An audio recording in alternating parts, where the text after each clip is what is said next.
just because the MPs are fucking useless, they don't exercise, they are duplicitous in their terminology and what they think is the right thing to say, right?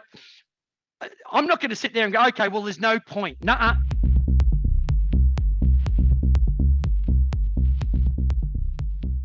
With your connections with the UK government through UKActive and also your relationships with the Senate and US politicians, there's a lot of talk about how we tackle obesity, both adult obesity and also childhood obesity. With your experience, your conversations with these politicians, do you get the sense that there is the genuine will and determination to address some of these issues? Or is it something that's just a very good talking point to, pay lip service to some of these issues? Where do you think there is the drive and the motivation to really tackle, Dave, some of the issues that are crippling society in many ways? The reason why there's a wry grin is that the one thing I know for certain, and I've been lobbying at Capitol Hill in DC. I've met senators and I've been into Westminster so many times over the last years. All they care about is where they can get their votes. Where they can get their votes. I had a discussion with someone. I was talking about the benefits of exercise and what we're doing at UKActive, and so therefore what we can do is we can help people, live a more healthy, life, live longer. And this MP said, "What if we don't want people to live longer?" And I said, "Well, then you're in the wrong fucking room with UKActive right now." But it's that mindset, and I would. So to answer your question, all they want to do is they want to follow where they get the votes. And it is around the world. So what we have to do is, which is what we are doing at UKActive, we're collecting as much data to say the cost of someone being sick to the NHS is this. If we can change someone's BMI from obesity, from a BMI, level of 38 to 36, or 38 to 34, that 4 points in BMI from an obesity to overweight, this will save the NHS X amount $1 million or £1 million. And then if we correlate that and say, there you go, if we do this to this and we deliver on that, can you give us the shortfall? It's in a way, I'm fascinated about what makes people tick. One of my favorite reading is Alan Carr, How to Not Smoke, the easy way to stop smoking, right? And the reason why I like that so much is because it has a 90% success rate that if someone reads that book, they stop smoking. 90%. So I'm sitting there going, understanding the psychology. Now, I've never smoked. I now smoke a pack a day, but that's another thing. No, I'm joking. But the psychology that's used on what messaging that has worked for that, or in the same way, seatbelts, on us wearing seatbelts on that. We need to think collectively as an organization, creative minds, to sit there and go, what can we do? What other industries can we learn on that does mass change of a society? Dave, that all makes perfect sense, and I laughed when you answered that question as well, because if you can't laugh, you're just going to cry at what you said. Where we are asking our elected leaders who have been elected to protect and safeguard us for help, and they are saying we don't want people to. What happens if we don't want people to live longer? I mean, what possible hope do we have of executing any kind of change in improving people's fitness and quality of life when those elected leaders don't care about tomorrow? They only care about getting the vote today. Are we not completely hamstrung? Is this not a battle we can never ever win? It is winnable. There is absolutely no doubt it is winnable. Even without political support and help and finance and resource? If we get it to the point where it drives votes. So if we get it to a point that it drives votes, that is when those MPs will sit there. as I said, we've got 500 MPs and senators and House of Representatives. It's the third year that we'll have done it, right? Now I'm going to write off 2022 because of there was going to be a question.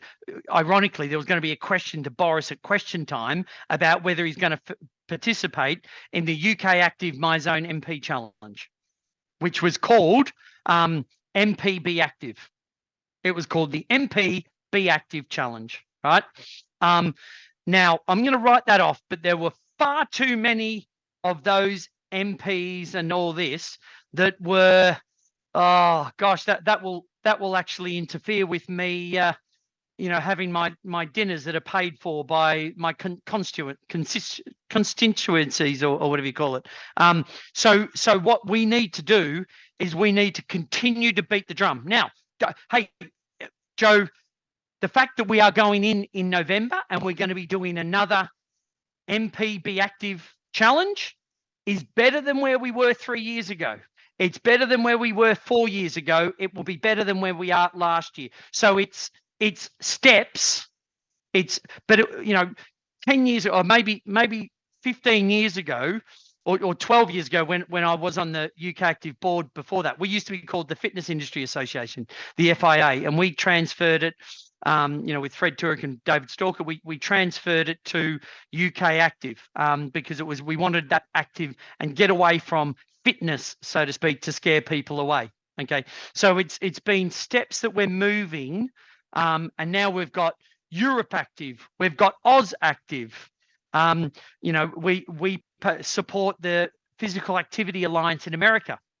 But so the point we're going to get proper policy changes is it going to be a tipping point? It's building up the momentum, and suddenly the dam breaks and the politicians realize we can't afford not to be on this. Is that That's exactly right? That is it. So we have to, which is what we're looking to do, is collecting all the data, presenting it in a way to sit there and go, you idiots, don't you understand that if people do this and we get the type 2 diabetes, and the lifestyle, the non-communicable diseases sorted through physical activity and healthier eating, right? Don't you understand, if we can move the needle on this, if you don't, this is what is going to happen to the NHS. And then, what are you? Unfortunately, and I'm going to tell you one thing that a senator, I won't say who it was, in Capitol Hill said to me. He said, Dave, the thing about politics, US politics, the first year when you're in office, the first year and a half, you spend that time blaming everything on the previous person. Then you've got half a year campaigning for the next sort of like re-election after 2 years. Then you've got a year and a half to be effective. And then you've got another half a year to be able to start lobbying for your term again. So in a 4-year term, you've only got 1.5 years where they can make any change. And unfortunately, and I'll use an example, we were heavily involved with Change for Life campaign. Do you remember the little yellow men and all this? It was fabulous. It had everyone on board, move more, I mean, it was the most well-recognized campaign that the government had ever done, right? The fact that we remember it now is one thing. We had we had all these big stakeholders that were throwing, I think, about 200 or 300 million pounds at this, right? That was fantastic, collective, and all this. They said it was a non-changeable, non-party change, and all this change of partnership. That wasn't our idea. That wasn't our idea. So it was their idea. We don't want to, even though it was a bloody great idea, we don't want to continue with that because they'll get the credit. So we're going to drive it off the cliff, and it's bonkers. So but what we don't want to do is we don't want to throw the baby out with the bathwater. We don't want to have the mindset that we can't influence change, because we can, if we, as you know, if you believe you can or you can't, you're right. How far away are we? How far are we away in your most 3 to 5 years, 3 to 5 years, from there being that tipping point where the government are going to say we can't afford to ignore this any longer, 3 to 5 years. Party politics will be put to one side, and we will actually see them come together and work out a solution? 3 to 5 years, absolutely. I would say, without a shadow of a doubt, 3 to 5 years is because everything's coming from from all different angles, where there is an appetite that the GPs, I mean, we've seen this post-COVID, where the GPs, the waiting lists and all this, it's sitting there going, come on, how can we be more efficient? How can we, so tech is obviously helping enable that. The fact that, we've got a hospital in Barcelona that the GP, he monitors 40 of his clients, his patients, from home remotely using his Myzone app. And he literally gets his laptop out and say, right, okay, everyone. Yeah, Mary, you good? Yeah, good. I just want you to be in the blue zone now for the next couple of minutes. Okay, yeah, good. Well done. Don't, just careful on the chair there, Fiona and Frank. Right, now we're going to go up to the green zone. And they can do that today. That was not available 5 years ago. It was not available 4 years ago. It wasn't available 10 years ago. So as that tech has been, has been coming into play, I think it's raising that awareness. This is why I love, I'm absolutely comfortable with Apple.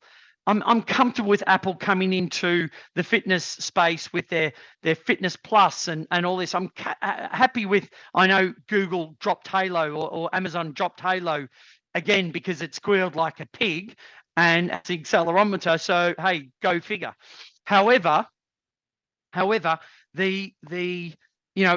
that aside, all this awareness on exercise, the benefits of exercise, the benefits of being healthy, if rising tides lifts all boats. Rising tides lift all boats. So I don't sit back and go, they're a competitor of mine, so therefore I've got an issue. No, I'm sitting there going, do you know what? If someone's going to close their rings, and it just means that they're going to be a bit, as in the Apple rings, and they're going to be a bit more active, happy day. If they've got an Oura ring that motivates them to do something for 12 years, I've been saying, people saying, oh, a wearable device, does it change behavior? And I sit there and go, do you know what? If I tied a ribbon around my finger, right? And every time I looked at that ribbon, it reminded me to go and exercise. Guess what? That's a wearable device that's motivated change in my body. And if that works, hey, tie a ribbon around your finger. It'll be really cheap. Buy a bloody dog. Go out there and exercise. So to the point is that there's too much awareness and more people saying, guess what? Health is imperative. COVID has proven that health is imperative. We as an organization, UKActive, right here, right now, we've got a tidal wave coming. What we as an organization have to do is don't sit on the beach fighting over which surfboard we're going to go on. Let's just fucking grab a surfboard, go out there and surf that wave and be ready to surf it. And that's what I'd rather us, as we are with Myzone, we're out there paddling right now. We're paddling. We're sitting there going, I can see it's about 7 breaks away. I can see it coming. I'm going to practice on these little waves, but that big baby's coming. And guess what? I'm already out there on the actual surf, waiting for the wave to come through so that we can actually help ride it. And that's what I encourage everyone, any organization, to think about. Because we will make change. We will categorically make change, and all the things are moving towards it. Just because the MPs are fucking useless, they don't exercise, they are duplicitous in their terminology and what they think is the right thing to say, right? I'm not going to sit there and go, okay, well, there's no point. Nuh-uh. I'm sitting there just thinking, let's look at the good that people do, the you know, the Kim Ledbetters and all this that are like, no, I want to encourage physical activity. And then let's grab that. Let's present the benefits of exercise. Let's increase the standards. Let's increase that penetration to the NHS. Let's keep pushing and knocking at the door of UKActive, just of the Parliament and Westminster, to sit there and go, physical, we're here. We're not going anywhere. We're not going anywhere. You know, we're here, and we're keeping our eye on you. And you just need to, you know, when that moment's ready, when there's a wave coming, and you're too busy about dealing with the politics of your local thing here, at one point you'll sit there, and if we can say to you, look up, there's a tidal, there is an awesome wave coming, look up.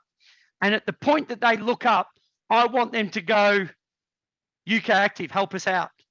And we go, jump on this surfboard, we're going to ride this baby in.